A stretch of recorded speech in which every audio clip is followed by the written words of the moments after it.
Olá, nos encontramos de novo. Seguindo a tendência de náusea que a situação do país causa em mim, não sei em você, que está me assistindo nesse momento, evito estar toda hora aqui para comentar sobre, claro, o quadro sociopolítico do país.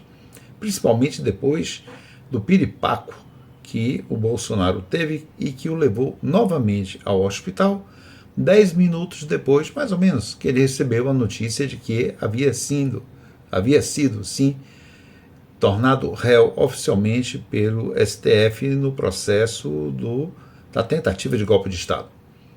Coincidência ou não, o fato é que ele foi levado por helicóptero, por UTI móvel, de onde estava, ainda no Rio Grande do Norte, para um lugar de boa assistência. Os médicos disseram que nada era demais, que era uma coisa comum no quadro dele, mas depois ele vai para São Paulo. Em São Paulo há uma troca imediata de um médico que eu vinha assistindo e dizia que não era caso de cirurgia. A Michele deu piripaco, mudou de médico, o novo médico disse que sim, que era um caso de cirurgia, e o Jair ficou 12 horas numa sala cirúrgica para tentar dar um jeito no nó nas tripas que ele teve. Saiu com a cara de quem realmente tinha passado muito tempo na cirurgia, mas uma cirurgia que mexe com tanto no interior, no seu intestino, no dia seguinte, poucas horas depois, estar andando e caminhando pelos corredores de um hospital, é uma coisa para se pensar se é assim mesmo, a não ser que ele seja um super-homem, coisa que parece que ele não necessariamente o é, ou um Messias. Claro que ele não é. Se o for, é falsamente um Messias. Mas ele andou pelos corredores do hospital, com a entourage em torno dele, com toda a proteção, e ele fazendo aquela cena grotesca, mostrando um corpo grotesco, e com alguns sinais de aparelhagem colocada em lugar incorreto, inclusive o que seria uma sonda nasogástrica, que está em cima do nariz e não dentro do nariz, que é onde ela deveria estar. E depois ele come papinha de colher. Então, para que aquela sonda nasogástrica, se ela não tem utilidade, que é fazer alimentação via a região nasal para o estômago direto, porque ele não poderia deglutir, para garantir a ele alguma subsistência durante esses dias de recuperação da cirurgia. Não bastasse, o Elon Musk, que seria um aliado dele, da família Bolsonaro, vai e faz uma análise das fotos com uma IA analisadora de fotos, e a IA conclui que tudo aquilo demonstra que não corresponde ao quadro que estaria descrito do próprio Jair, da sua saúde e da sua condição de pós-operatório, porque tem coisa que não está no lugar adequado, está fora de lugar. Como se dissesse, isso parece uma farsa. Verdade ou não, não sabemos, porque a essa altura, dado que ele é basicamente um pai da mentira, ele nos dá o benefício da dúvida. Não é a dúvida para ele, em benefício dele, é para nós desconfiarmos de que, apesar de tudo, de todas as coisas, de todos os dados que nos são fornecidos, aí pode estar havendo uma treta para livrá-lo do início do julgamento, que já deveria estar proximamente acontecendo se ele pudesse ser notificado, já que isolado no UTI não pode entrar lá o oficial de justiça. E aí ele usufrui deste intervalo de tempo.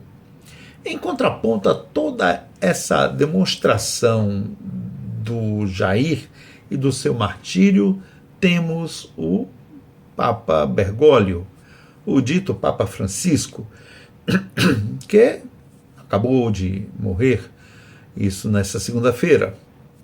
E aí vemos o que é a posição digna de um chefe de Estado. Sim, o Bergoglio, o Papa Francisco, é um chefe de Estado, do Estado do Vaticano.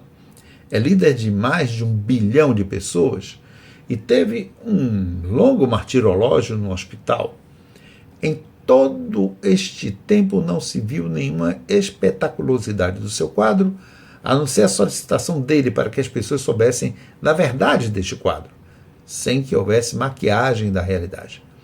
Mas a figura dele jamais apareceu desgastada, desmontada, e ele só apareceu quando pôde se mostrar de forma condigna. É isto que um chefe de Estado, uma pessoa responsável, faz. É isto que uma pessoa que tem pudor com a sua figura pública faz.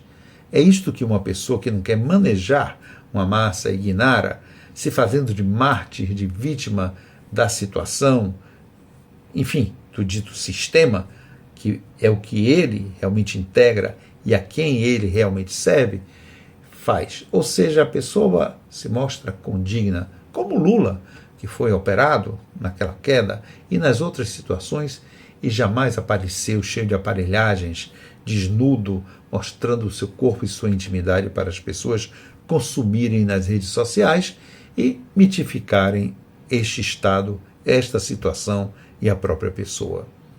Enfim, temos aí um contraste.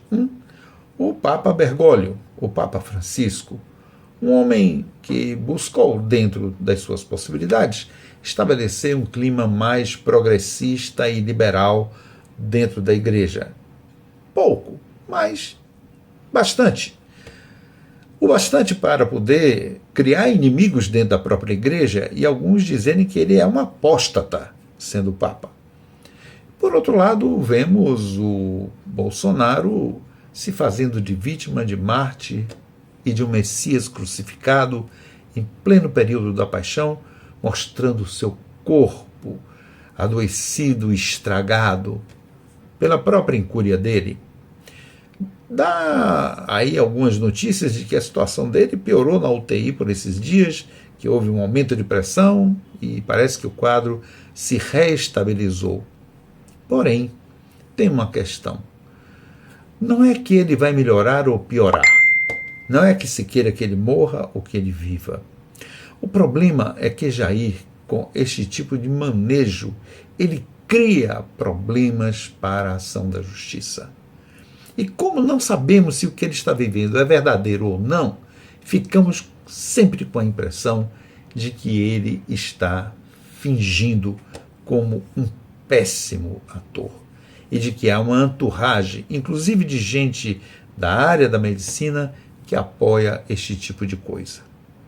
Bom, mutatis mutandis, não podemos dizer se é verdade ou se é mentira, mas podemos sim ter o direito, dado o passado de Jair, o presente do Jair e quem sabe o futuro do Jair e tudo que ele já fez, de que ele pode estar mentindo, pode estar simulando. Isso é muito característico de certo tipo de personalidade psicopata. Quanto ao Papa, lamentamos que Bergoglio tenha ido, mas quem sabe se a igreja não terá a oportunidade de ter alguém que dê continuidade às aberturas muito modestas, significativas, mas modestas, que ele fez. Esperamos que a igreja possa sinalizar ao mundo de que ela não comparece com a emergência de pensamentos ultraconservadores de extrema-direita, que, aliás, é uma expectativa que existe dentro da eleição deste novo Papa. Esperamos que não. Esperamos que alguém como o Bergoglio continue a mostrar que a igreja quer se renovar e se adaptar aos tempos de hoje e do futuro. Coisa que, aliás, o Bolsonaro e sua caterva não querem fazer. E, para tanto, mentem para enganar a população. Viva Bergoglio! Viva o Papa Francisco, que mesmo morto, vive porque teve coragem de avançar. E quanto a Bolsonaro, vamos ver se o tempo, que é senhor da verdade, diz qual a verdade sobre tudo isto que ele mostrou durante estes dias. Mas a justiça chegará. Um abraço, até outra oportunidade.